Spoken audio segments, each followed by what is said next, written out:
ඊයේ 2025 A level ළමයින්ගේ results ආවා. ඉතින් සමහරක් ළමයි ඉන්නවා තමන් හිතුව මට්ටමෙන්ම බලාපොරොත්තු වෙන විදිහටම හොඳ ප්‍රතිඵල ඇවිල්ලා තියෙනවා. ඒ වගේම තවත් සමහරක් ළමයි ඉන්නවා තමන් බලාපොරොත්තු වෙච්ච මට්ටමේ හොඳ ප්‍රතිඵල ඇවිල්ලා නැති නිසා හරි අවුලෙන් ඉන්න අය. ඉතින් හොඳ ප්‍රතිඵල ආව අයට තමන් බලාපොරොත්තු වෙච්ච මට්ටමේ ප්‍රතිඵල ආව අයට විශ් කරනවා. ඉස්සරහ වැඩ ටිකත් A level කළා වගේම සහ ඊටත් වඩා හොඳට කරගන්න පුළුවන් වෙන්න කියලා ඔයාලට විශ් කරනවා. හොඳට වැඩ ටික මැනේජ් කරලා ඕගනයිස් කරලා කරගන්න. ඉතින් මේ වීඩියෝ එක මම දාන්නේ තමන් හිතුව මට්ටමින්ම තමන් බලාපොරොත්තු වෙච්ච විදිහට රිසල්ට්ස් ඇවිල්ලා නැති නිසා අවුලෙන් මානසික වැකිලා වගේ ඉන්න අයටයි මේ වීඩියෝ එක මම දාන්නේ. ඉතින් ළමයි දැන් මේ වෙලාවේ ඔයාට ඇවිල්ලා තියෙන අඩු රිසල්ට් එකක් නම් ඔයාලට දැනෙනවා ඇති සමහරක් විට හිතෙනවා ඇති අනේ මම පරාජිතයෙක්ද වගේ හැඟීමක්. ඒක ඇත්තටම එහෙම නෑ. ඔයාලා අහලා තියෙනවද දන්නේ නෑ. හොයලා බලන්න. අපේ මිනිස්සුන්ගේ තියෙනවා 아무තු සයිකොලොජි එකක් වගේ එකක්. ස්වභාවික බයස් කියලා. ඒ කියන්නේ අපිට හැමතිස්සෙම නෝට් වෙන්නේ දිනපු අයව විතරයි. අර ෆේල් වුණ අයව, තරදුණු අයව නෝට් වෙන්නේ කාටවත්.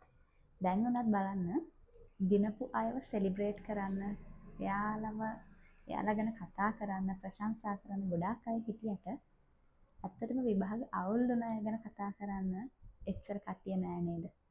ඒක තමයි ඒකෙන් කියවෙන්නේ. ඔයාලට උනත් නෝට් වෙන්නේ ඒ තුන ගත්ත අයව, රෑන්ක්ස් ගත්ත අයව, දිස්ත්‍රික් රෑන්ක්ස්, අයිලන්ඩ් රෑන්ක්ස් ගත්ත අයව විතරයි වෙන්න පුළුවන්.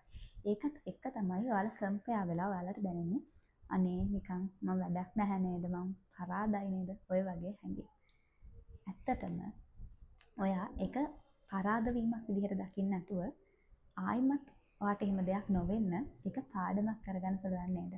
ඔයා ඒක දැන් මෙතනින් පස්සේ මගේ ජීවිතේ ඉවරයි, මෙතනින් පස්සේ වැඩක් නැහැ කියන හැඟීම වෙනුවට ආයි මේ වගේ දෙයක් මම වෙන්න දෙන්නේ නැහැ කියන එක ඔයාට පුරුදු කරගන්න. එතකොට ළමයි මූලිකම දේ තමයි මේක විශාල පිරිසක් වෙන විභාගයක්. මේකෙදි A ගන්න එක විෂයකට A ගන්නෙ 100කට 10කට අඩු ප්‍රතිශතයක්.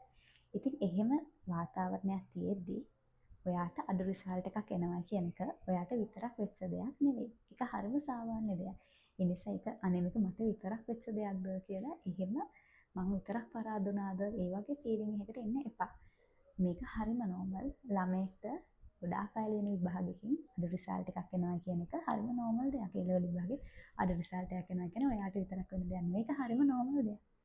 ඉතින් ඔයා බලන්න ඕනේ මේක ආයි වෙන්නේ නැති වෙන්න මොනවද කරන්න ඕනේ කියලා.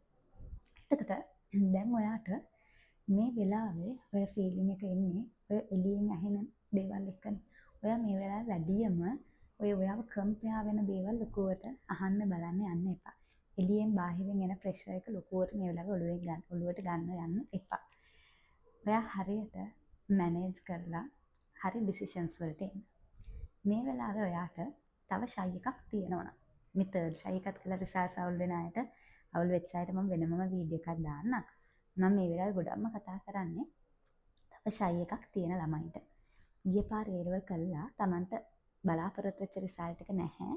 හැබැයි ඔයාට තව ෂයි එකක් තියෙනවා නම් මගේ ඇඩ්වයිස් එක නම් ආයෙමත් තව විභාගේ කරන්න.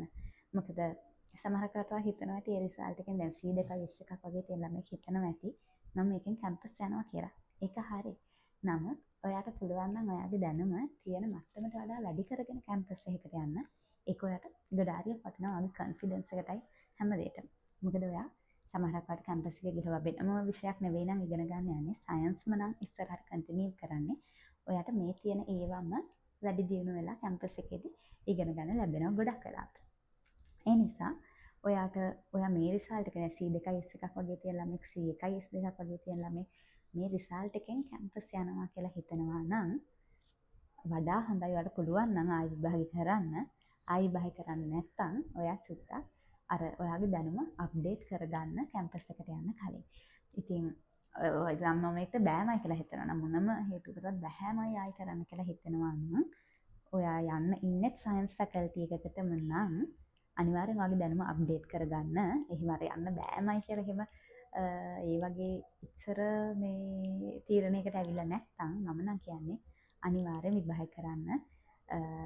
තවම ඔයාට B එකක් සහිත රිසල්ට් එකක්වත් නැත්නම් ඔයාට අර ලොකු ඉෂුව එකක් නැත්නම් ආයි කරන්න මොන හරි ලොකු ප්‍රශ්නයක් නැත්නම් කරනවා කියන කායි බහිල්නවා කියන ලොකු ප්‍රශ්න නෙවෙයි නම් ආයිමත් කරන්න. මොකද කොහොම කරත් මාස 4යිනේ.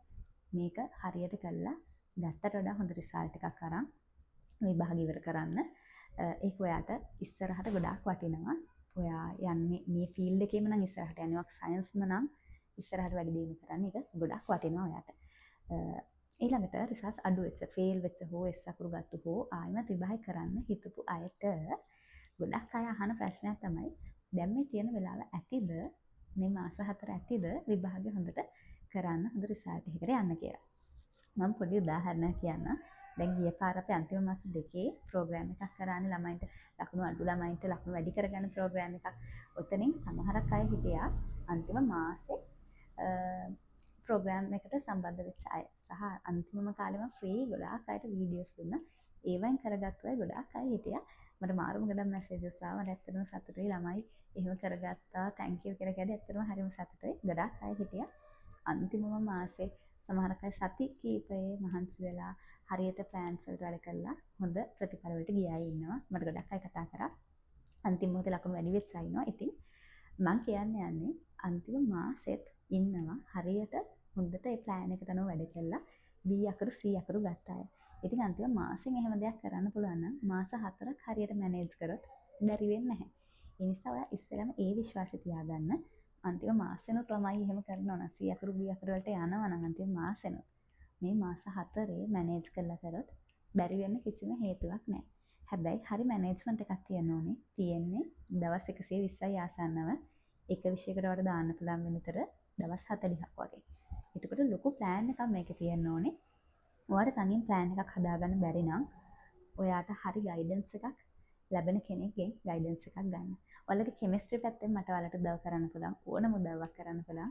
අනිත් විෂයන් දෙකක් ඔයාලට තනියෙන් කරගන්න බැරි නම් අමාරුයි නම් ඔයාව කවුරු හරි ගයිඩ් කරන කෙනෙක්ගෙන් ඒ ගයිඩන්ස් එක ගන්න. ඔයාලට උදව් කරන්න ලෑස්ති වෙයි ඕන තරම් ඉන්නවා YouTube එකේ අයියලා අක්කලා ඉන්නවා. ගුරුවරු වෙනම් ඕනම කෙනෙක්ගෙන් ඔයාලට ගන්න පුළුවන් උදව්වක් තියෙනවා නම් ගන්න. ඒක මේ වෙලාවේ හරි වටිනවා ඔයාගේ ටාගට් එකට යද්දි. ඉතින් ගිය පාර වගේම මේ පාරත් කලින් අපි පටන් ගන්නවා. දැන් මේ අන්තිම මාස 4 මේ පාර අලුතෙන් රිසර්ච් ආවහම ඒ ලෙවල් කරන්න ඩිසයිඩ් කරපු ළමයි ඇති. කලින් ගිය මාස කීපයේ හරියට වැඩ කරගන්න බැරි වෙච්ච ළමයි ඇති. ඒ කොහොම වුණත් අද ඉඳන් හරියට වැඩ කරන්න පටන් ගත්තා. ඔයාලට හොඳ ප්‍රතිඵලයකට යන්න කාලය ඇති. අපේ ජීවිතවල ups and downs තියෙනවා. සමහරක් වෙලාවට ශිෂ්‍යත්වයේ හොඳට අයිලන්ඩ් රෑන්ක් එකක් දාලා පාස් වෙන ළමයි ඉන්නවා. O levels වල අඩු රිසල්ට්ස් ගන්නවා. O level හොඳට පාස් වෙන ළමයි ඉන්නවා. හොඳට A9 වලට පාස් වෙන ළමයි ඉන්නවා. A level වල අඩු රිසල්ට්ස් දානවා. O level අඩු රිසල්ට්ස් ගන්න ළමයි ඉන්නවා. A level වල හොඳ රිසල්ට්ස් ගන්නවා. A level හොඳ රිසල්ට්ස් දාලා කැම්පස් වලට යන ළමයි ඉන්නවා. හොඳ කැම්පස් වලට හොඳ ෆැකල්ටිස් වලට යන ළමයි ඉන්නවා. කැම්පස් එකේ හරියට වැඩ කරන්නේ නැතුව බැච් මිස් වෙලා රිපීට් වෙලා සමහර අය ඉන්නවා ඩිග්‍රී එක නැතුව එළියට එන ළමයි. ඒ වගේම ඒ ලෙවල් අඩු රිසර්ච් දාලා තමන්ට ලැබෙන කැම්පස් එකට ගිහිල්ලා ඒකේ හරියට කොන්ෆිඩන්ස් එකක් ඇතුව වැඩ කළා තමන්ට ඒ ලෙවල් වල වෙච්ච අඩුපාඩුත් හදාගෙන එතන හොඳට perform කරලා සමහර වෙලාවට ඉතිහාසයේ කවුරුත් ගත්තේ නැති විදිහ ලොකු රෑන්ක් එකක් ලොකු රෙකෝඩ් එකක් තියලා මෙඩල්ස් ගොඩාරියක් අරගෙන හොඳ GPA එකක් එක ෆස්ට් ක්ලාස් එකක් දාලා පාස් අවුට් වෙලා PhDs වලට රට යන ළමයි ඉන්නවා. කවදාවත් කවුරුත් හොයාගෙන නැති අලුත් ඉනෝවේෂන්ස් කරන ළමයි ඉන්නවා. සමහරක් අය ඉන්නවා A level රිසර්ච් අඩු වෙලා ඉන්ඩස්ට්‍රි එකට කෙලින්ම ගිහිල්ලා ජොබ් එකකට එකපාර ගිහිල්ලා එතන perform කරලා එතන ස්කිල්ස් හදාගෙන සයිඩ් එකෙන් ප්‍රොෆෙෂනල් ස්කිල්ස් උත් හදාගෙන හැමෝටම වඩා උඩට යන ළමයි ඉන්නවා. එතකොට අපිට මෙන්න මේක තමයි අපේ දිනුම් කණුව කියලා හිම නිර්වචනය කරන්න බෑ. අපේ අතේ තමයි තියෙන්නේ අපි කරන වැඩ අනුව කොහොමද අපි අපේ දිනුම් කණුව හදාගන්නේ කියලා. A level කියන විභාගේ හරියට කරගත්තොත් ගොඩාක් opportunities ලැබෙනවා. විශේෂයෙන්ම මධ්‍යම පාන්තික පවුලක ළමයෙක් නම් හෝ ඊට වඩා අඩු මට්ටමක ඊට වඩා අඩු ආර්ථික මට්ටමක ළමයෙක් නම් A level විභාගේ කියන්නේ සමහරකට ඔයාගේ ජීවිතේ turning point එක වෙන්න පුළුවන්. ඒ නිසා ඔයාලට තව chance එකක් තියෙනවා නම් අනිවාර්යයෙන් මේක ප්‍රයෝජනෙ ගන්න. ඔයාලට කැම්පස් එකක් ආවා වුණත් ඒ ප්‍රයෝජනෙ ඔයා ගන්න. ඉතින් එතකොට මේ මාස 4 ඔයා ආයෙමත් එක්සෑම් කරනවා කියලා හිතනවා නම් ඔයාට පුළුවන් මගේ ප්‍රෝග්‍රෑම් එකට ජොයින් වෙන්න. මම ගිය පාර වගේම මේ පාර අන්තිම මාස 4 ප්‍රෝග්‍රෑම් එක කරනවා. එතකොට මේකෙදී අලුතෙන් කරන්න ඩිසයිඩ් කරපු අය සහ ගිය මාසවල වැඩ කරුන්නේ නැහැ කියලා හිතන අය සහ තව මදි තමන් තව මදි මෙච්චර කල් කරපු ටික මදි ආයෙමත් මුලින් ඉඳන් කාගෙන් හරි ගයිඩන්ස් එකක් තිබ්බනම් හොඳයි කියලා හිතන ළමයින්ට මේකට ජොයින් වෙන්න පුළුවන්. ඉතින් මම කලිනුත් කිව්වා වගේ දැන් වෙච්ච සිද්ධි වලින් නිගමන වලට එන්න එපා. දැන් මම පරාජිතයෙක්ද එහෙමයි කියලා. මේක දැන් ඉඳන් අද ඉඳන් පටන් ගත්තත් ඔයාට මේක කරගන්න හොඳටම වෙලාව ඇති. ඔයාට මේ ප්‍රෝග්‍රෑම් එකට ජොයින් වෙන්න ඕන නම් මම පල්ලෙහා ඩිස්ක්‍රිප්ෂන් එකේ මගේ නම්බර් එක දාලා තියන්නම්. ඒකට WhatsApp message එකක් දාන්න join වෙන්න කැමතියි කියලා. මේකෙදි මම වෙනමම ඉන්ඩිවිජුවලි ඔයාව ගයිඩ් කරනවා. ඔයාගේ වෙච්ච අඩුපාඩු ටික හදා ගන්නවට උදව් කරනවා. ඔයාලට සියලුම තියරි ටික කවර් වෙනවා මේ ප්‍රෝග්‍රෑම් එකෙන්. වගේම විශේෂයෙන්ම ඔයාලට පාස් පේපර්ස් ටික කරනවා. ගිය පාර සමහර ළමයි ඉන්නවා ඇති පාස් පේපර්ස් බලන්නවත් වෙලාව තිබ්බේ නැහැ. පාස් පේපර් එක බලන්නවත් නැතුව විභාගෙට ගිය ළමයි ඇති. මේ පාරේ වැරද්ද වෙන්න ඉඩ දෙන්න එපා. පාස් පේපර්ස් බලලා වට කීපයක් පාස් පේපර්ස් ටික කරලා හොඳ ආත්ම විශ්වාසයකට විභාගයට යන්න ඔයාලට හොඳටම කාලේ ඇති. ඉතින් ඔයාලට ගයිඩන්ස් එකක් ඕනේ කියලා හිතනවා නම් ඔයාලට මේ ප්‍රෝග්‍රෑම් එකට ජොයින් වෙලා බලන්න පුළුවන්. ඒ වගේම කෙමිස්ට්‍රි පැත්තෙන් ඔයාලට අවශ්‍ය මොනවා හරි උදව්වක් තියෙනවා නම් මත් එක්ක කතා කරන්න පුළුවන්. අපේ දැන්ට පාස් පේපර් ක්ලාස් එකක් යනවා අමතරව පාස් පේපර්ස් ලියවෙන්න නැති ළමයින්ට තියරි තියෙනවා. තියරි කරන්න දන්නවා පාස් පේපර්ස් ලියවෙන්නේ නැහැ. ඒ වගේ ප්‍රශ්න තියෙන ළමයි ඉන්නවා. එහෙම අයට පාස් පේපර් ප්‍රෝග්‍රෑම් එකත් එක්ක ජොයින් වෙන්න පුළුවන්. දැනට අතෑරලා දාලා වගේ ඉඳලා අලුතෙන් පටන් ගන්න ඕනේ කියලා හිතන අයට අපි අලුතෙන්ම අන්තිම මාස 4 කරන ප්‍රෝග්‍රෑම් එකට ජොයින් වෙන්න පුළුවන්. ඒ වගේම ඉස්සරහ රිවිෂන් ක්ලාස් එකෙත් දැන් රිවිෂන් එකක් යනවා. ඒකෙත් ඔයාලට අවශ්‍ය ඕනම පාඩමකට ජොයින් වෙන්න පුළුවන්. අවශ්‍ය නම් මට මැසේජ් එකක් දාලා තියන්න. මම ගොඩාක් ළමයින්ට මගේ ගිය පාර අවුරුදු වලත් වීඩියෝස් දෙනවා. මගෙන් ඉල්ලලා හැබැයි වැඩ කරන අයට මගෙන් සමහර ඉල්ලනවා විතරයි ප්ලෑන්ස් එහෙම වැඩ කරන්නේ නැහැ. මගේ එහෙම ප්ලෑන්ස් ඉල්ලලා වැඩ කරන ළමයිට මම හරි ආසයි උදව් කරන්න. ඉතින් ඒ නිසා මේ ගමන හරියට ප්ලෑන් කරලා කරොත් කරන්න බැරි දෙයක් නෙවෙයි. මේ වැඩේ හරියට ප්ලෑන් කරලා කරොත් කරන්න බැරි වැඩක් නෙවෙයි. ඒ නිසා දැන් වෙච්ච අඩුපාඩු ගැන හිතන්න නැතුව දැන් ඉඳන් හරියට වැඩ කරොත් ඔයාට හොඳටම මේ මාස 4 ඇති. එක විශ්වාසයෙන් වැඩ කරන්න. මොනවා හරි උදව්වක් ඕන නම් මට WhatsApp message එකක් දාන්න.